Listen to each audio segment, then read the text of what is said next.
প্রিয়জনের সাথে ঈদের ছুটি কাটাতে ঢাকা ছাড়ছেন লাখো মানুষ।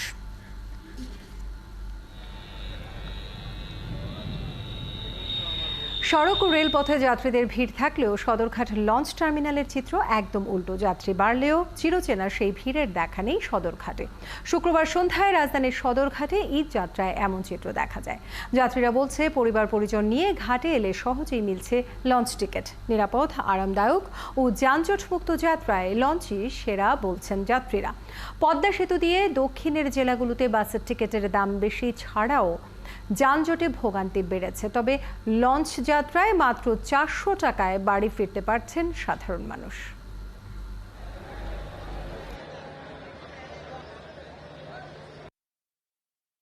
যতই বাসের যাত্রা থাকুক না কেন, বরিশালের মানুষজন বেসিক্যালি লঞ্চ যাত্রাটাই বেশি প্রেফার করে। 1600 টাকা, 1500, 1400, আর লঞ্চ ভাড়া হচ্ছে 400 টাকা। আপনার লঞ্চে গেলে আমাকে একটা নিরাপত্তা, আমরা বইয়া শান্তিতে যাইতে পারি, ঘুমাই যেতে পারি। দেশে যাইতে আছি, অনেক মা বাবার সাথে ভাই বোনের সাথে একটা আনন্দ ফুর্তি করবো, তাই এই জন্য গতকালকে থেকে ঈদের জন্য প্রস্তুতি নিয়ে ট্রিপ দেওয়া শুরু করছিলাম।